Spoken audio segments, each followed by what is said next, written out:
Anthony Scott joined alongside Reed Keller. We are just about under a minute away from the second half starting. In the first half, it was all Bombers, 55-26. Ithaca leads it over Bard.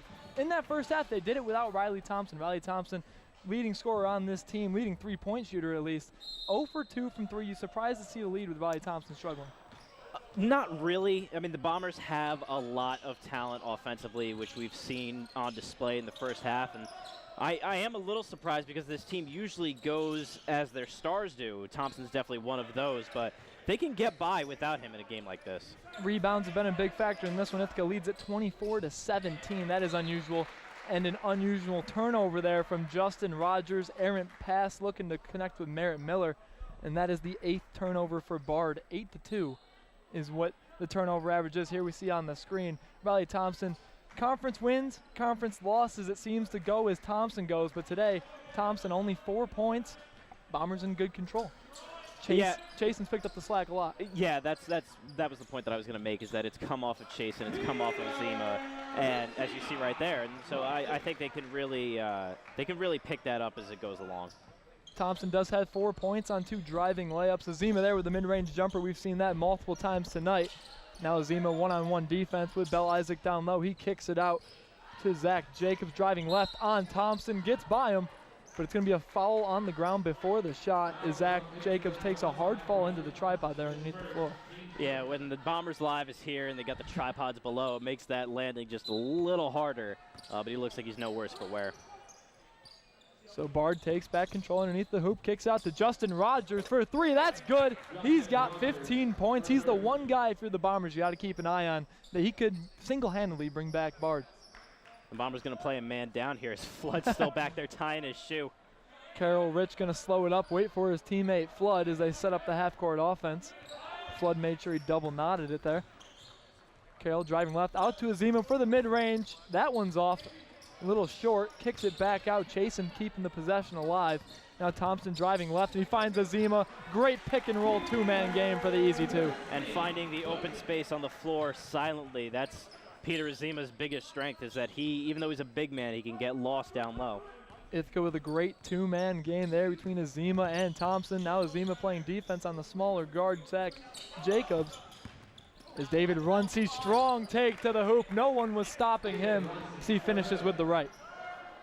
Chasen pushes up to Azima. He's looking to answer, kicks it out to Matt Flood. Back over to Chasen. And up top, looks like Bombers are going to reset with Carroll. Taking Zach Jacobs one-on-one, the crossover, lefty finish, just too quick from Carroll Rich. Carroll Rich going up strong, and again, finding that open space down low. It's a big step for the Bombers. Carroll Rich, one of the best isolation players that the Bombers have. Seems like he can get it by pretty much any defender in the Liberty League. Is at the other end, a flush from Jelani Bell Isaac. But the score still 61-33 Ithaca. One dunk will not bring back Bard. Riley Thompson in that situation giving up 5 inches to Jelani Bell Isaac, so I'm not surprised that was the result. Justin Rogers, huge block, but blocks might be overrated. Peter Azima cleans it up for 2. Sticking with the play, that perseverance is another thing that Azima does so well. But a huge block from Rogers. Looks like the ankle has got to be all right from the freshman guard. We saw him take a couple minutes on the bench in the first half after he took a hard spill. As the Bard Raptors are having trouble to finish around the rim, but David Runcie, offensive rebound, extending the possession for 2. Now Azim at the other end thought about the mid-range jumper, kicks it out. You see the Bombers in the second half maybe use the shot clock a lot more than they usually do. We're used to seeing an up-paced tempo Bombers team. Absolutely. Chasen misses that role there. I think they will. I think they're going to want to take a look at every possible play they have, see what works, see what doesn't. And as I said, this is a kind of game where late in the season you're in a blowout. You want to work out all of the kinks from your offense. Definitely may see some of the freshmen, some of the youngsters that don't get a lot of playing time maybe enter the game as it goes on. Or maybe Mullins will keep his starters in, keep working on some plays. Liberty League Conference Tournament right around the corner. Some substitutions on both ends. Miles Herman comes in for Riley Thompson. Sebastian Alderete in for Peter Azima. And on the Raptors side, Win Miller, we saw a lot of him in the first half. He's back in for his first action in the second. To your point there, Anthony, that you made before those substitutions, I think there's a 50-50 kind of percentage going on. You obviously, if you're a coach, you want to see the depth that you have. But at the same time, you mentioned it, you need to make sure that your starters are playing well and playing to their capacity.